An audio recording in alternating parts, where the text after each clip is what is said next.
Antonio Faudés nació en 1938 en Chile, en donde se graduó en filosofía en la Universidad de Concepción, donde más tarde enseñó y dirigió el departamento de filosofía.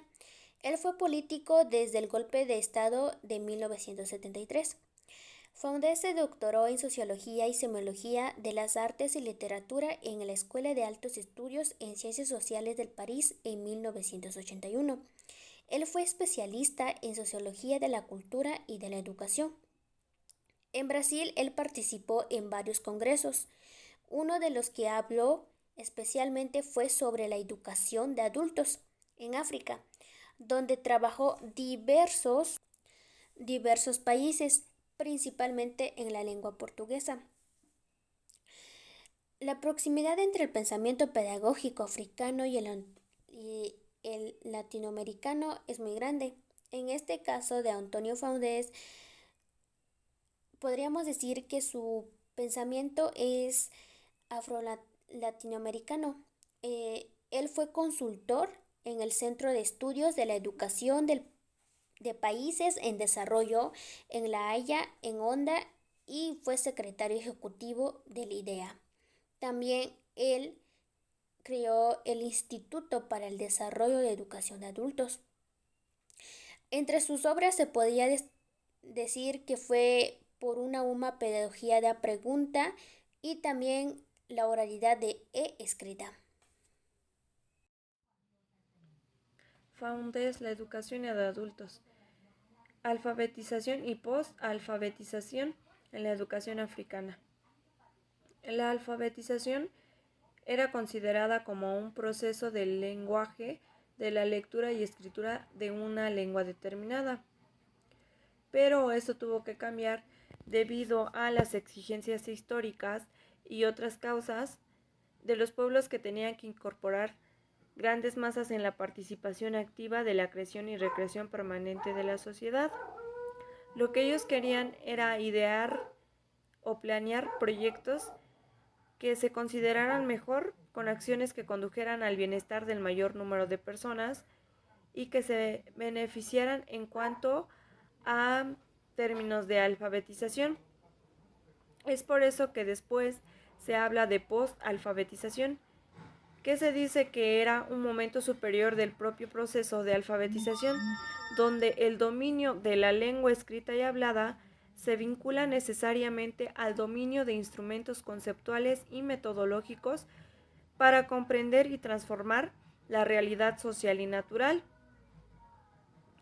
La lengua entonces se considera como expresión e instrumento de comunicación con la realidad y por ende expresión de dominio, de liberación o de diálogo con la realidad valorada como totalidad. Así pues, el proceso de alfabetización se entiende como parte del proceso cultural como totalidad, el cual en general expresa contradicciones sociales que hay que superar. A partir de esta perspectiva, en todo país o región concretos se comienza ese proceso por razones históricos políticos. Por otro lado, el proceso cultural tiene sus formas específicas de manifestación. Estas deben ser conocidas y estudiadas para poder determinar tanto el material lingüístico a utilizar como el contenido de ese material. Un ejemplo que muestra y explica el texto de Faundés es que es un país que cuenta con diversas culturas y que debe conservar la unidad cultural en la cultura nación. Dice que se tiene que considerar los dos aspectos del problema cultural e intentar que el material a utilizar conserve, valorice y desarrolle tanto las diferencias culturales como la unidad cultural nacional, considerando doble aspecto, el de la diversidad cultural y el de la unidad cultural, basándose en el principio de que al realizar ese trabajo deben ser responsables de su control y coordinación, tomando en cuenta estos casos diferentes materiales y contenidos utilizables en todo el proceso de alfabetización que consideren ese doble aspecto ya antes mencionado. Nos dice que en los países africanos, sobre todo en el nivel lingüístico, la cultura se expresa fundamentalmente por medio de manifestaciones orales. Nos dice que la oralidad es un medio privilegiado de expresión comunicativa. También nos dice que las culturas orales son esencialmente y los podemos encontrar en diferentes conocimientos a través de lo que es la imaginación, a través de los sentimientos, a través de la lucha política, a través de la literatura y diferentes técnicas.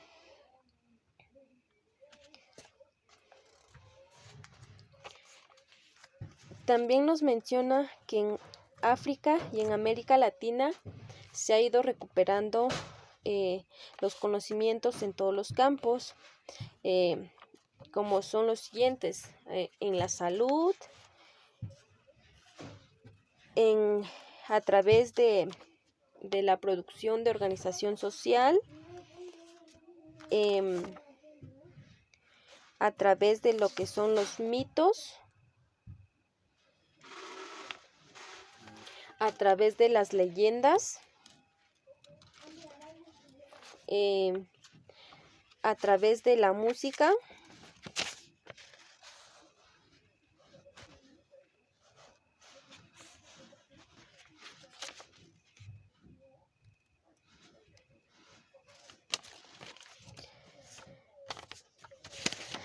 y también otro punto importante que nos menciona Antonio es que a través del diálogo se fue exigiendo e impulsando la superación del propio conocimiento escrito en la transmisión de la cultura. Entonces Antonio nos menciona que la oralidad es muy importante para la educación y así lo ocupamos en diferentes aspectos de la vida. Y pues eso es todo de esta exposición que realizamos mis compañeras y yo. Muchas gracias por su atención.